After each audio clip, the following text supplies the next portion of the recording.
Guys, so this is the recap for the 100 Season 3, Episode 11. I do have the link for the episode in the more info box. It'll take you straight to the CW website where this episode is currently available. Now anyway, we jump into the recap.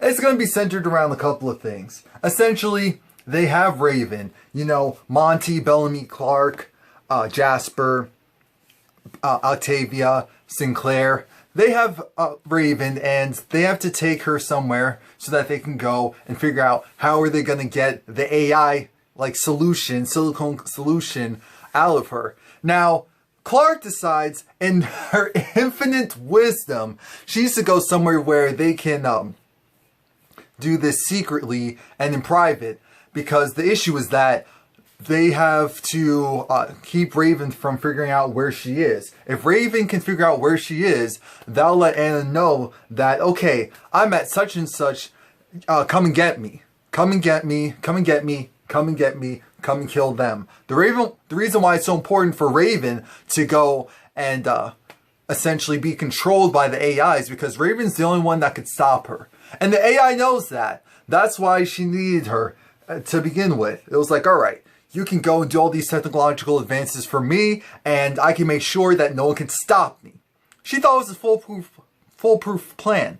Not so much. Now, she's trying to do everything she can to make Raven freak out, to make Raven bug out. I mean, Raven is saying crazy things about everyone. She's trying to get subconsciously in their minds. Because remember, the AI knows all because whoever she connects with, she also gains all of their memories. That's why they can't remember anything, because she's the one that's storing all of it. And she's just force-feeding them certain information. Now, what happens is that they have to enact a plan. They have to go and fry her brain because Jasper says, well, you know, this was such and such original plan. And of course, Sinclair and Monty, the smart ones of the group, know what they need to do in order to create that EMP. And so they're like, okay, they need a power source. Well, first, they need the bracelets. They can get the electromagnetic bracelets from who? Clark's female ex. The one who she originally was with that was helping her hide out from the Ice Prince. Yeah, when she was deemed wanted and everyone was tasked with capturing her and bringing her into the Telexa at the time. Yes. So she goes back there, and for what you guys may not realize is that Bellamy, of all people, Bellamy killed her father. Bellamy killed the girl's father because her father went and joined that group of grounders that were there to actually watch over Arcadia. Technically kind of protect them, but also keep them in check. And they were the ones that got slaughtered, even though they never attacked them to begin with. They didn't even have weapons to begin with. And so at this time, she doesn't know it, but she's just pissed at Clark because she's just like, yo, Clark, you can't come here. You didn't tell me anything. You involved me in all this stuff, and then you just hop, skip, and the jump. You're gone, and then you ghost me. You come back, and then you're just gonna ghost me again. Are you kidding me? So we have that. Bellamy's just like, yo, you need to get out of our way. We have things to do. We have things to do, and you're in our way, so you need to go. You need to go now. And she lets them through. Like I said, they enact this plan to go and get the, they have the bracelet. Now they need a power source. What power source? I was like, oh yeah, we would have been fine if we were on the Ark. It's like, okay, well, we can't go back to Arcadia. Well, they do, because I think they were going to use the defibrillators. Now they're like, well, what if they go back to the original landing site, to the space pod from the landing site, and get it from there? It's like, oh, okay. Monty, of all people, Monty and Octavia go together. I thought that was a weird matchup to begin with. And I'm just going to skip to have what happens there. They do go and get what they need from the pod, but Monty's mom shows up and it's just like, oh my gosh, Monty, I ran away. I wanted to see you. And she was like, well, how could you go and rat me out? How could you rat me out? She was like, what do you mean? I didn't do that. I was like, wait a minute. You did it and then you actually admitted it. So what's really going on? What is really going on? What? And then Monty catches on. He was like, Mom? Oh, what happened with Dad? Or he asked her something about his father. And she was like, what? What are you talking about? And of course, right then and there, he realized, oh crap, she's gone on to the other side. She's been captured. She's gone on to the other side. And I can't trust her. So his mom starts wailing on him. She starts beating him up. Octavia comes out and goes and starts to fight her. But then again, the mom has like the strength of all the other subconsciousnesses in one body. So she's just going ham on even Octavia. And she has a sword and she's about to like cut Octavia's head off. And Monty was like, stop, stop. And then she was like, no, no. So then Monty was like, stop. And I was like, Monty, wait, Monty, chill out. So he shoots her once and she doesn't go down. It's like she's not even phased. I'm like, damn. What type of mess is it? Because remember, they don't feel pain at this point once the AI is controlling them. She removes all pain, so they don't feel it. He shoots her again, but it looks like it was supposed to be in the heart. And so then she dies. And Monty, after he does this, Octavia's just looking like, oh my gosh, Monty. Because of course, even though he saved her, she's still like, damn, that was still your mom though. And he was just like, you know what? No, it's fine because that wasn't her. That wasn't real. That didn't happen. No, that was just an illusion. He's not hysterical. He is delusional at this point because of what he had to do to save Octavia. And to save Raven, really, to help save Raven as well. And so they make their way back. They make their way back to the Ark.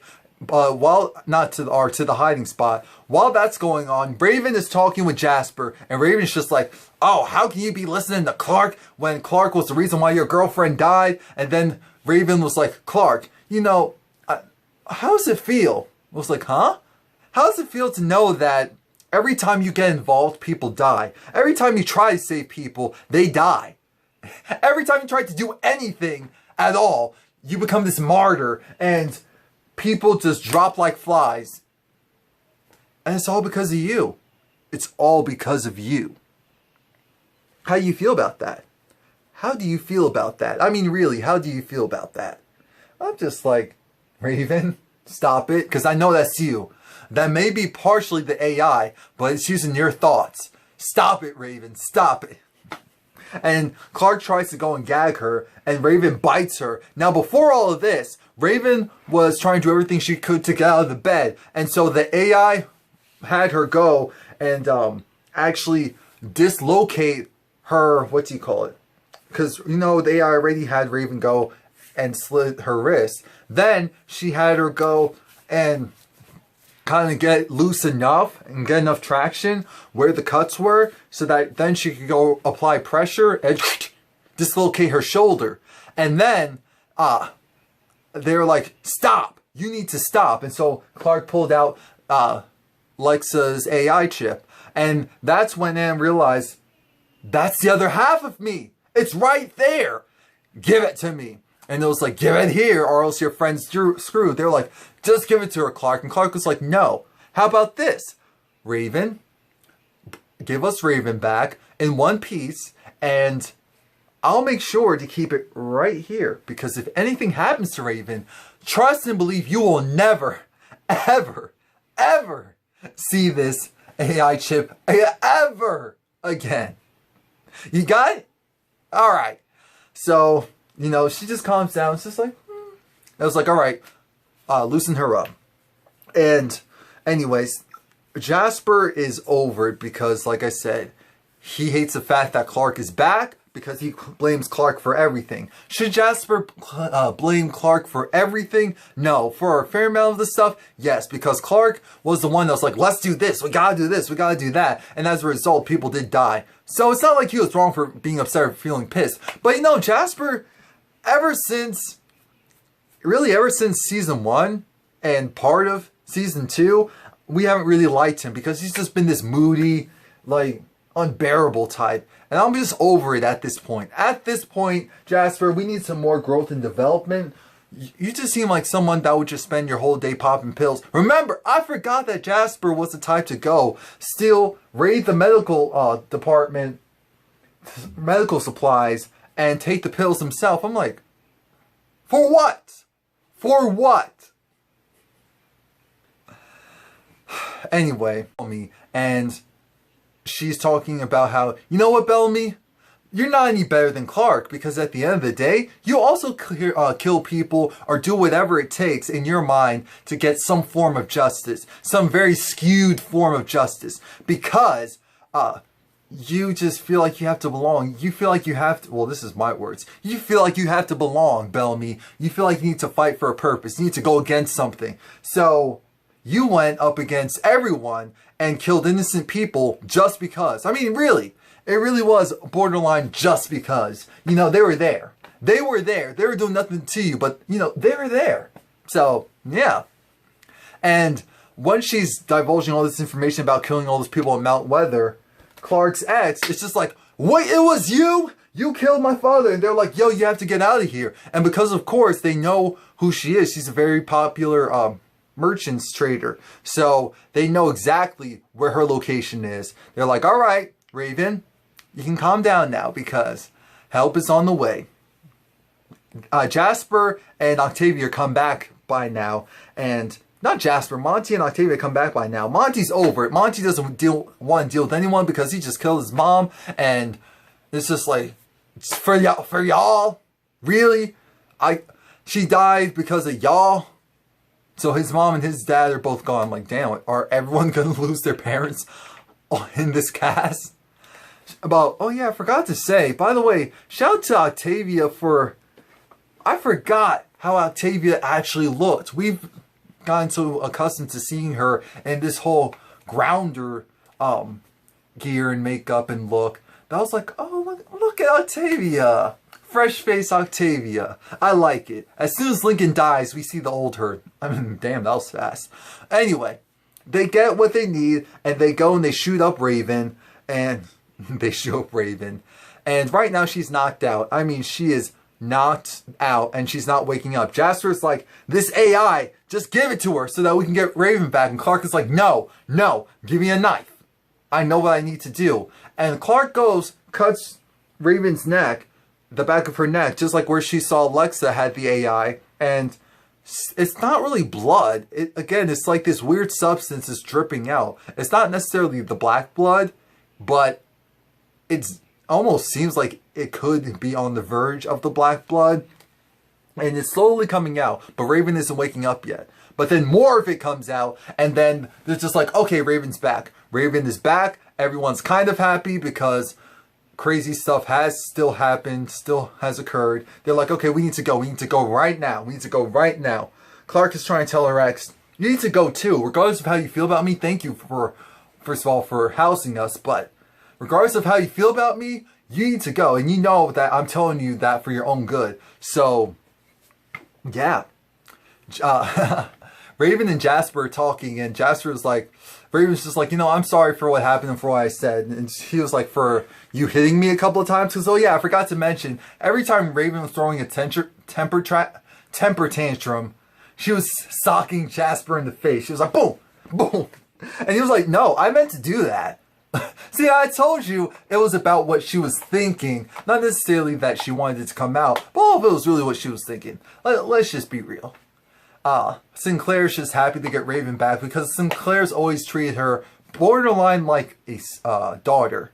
So he was just concerned about her this whole time. And I forgot that Sinclair was with them because of the fact that Kane went to the peak, wherever it is where the new Heda is. He went there, the Citadel, whatever it's called.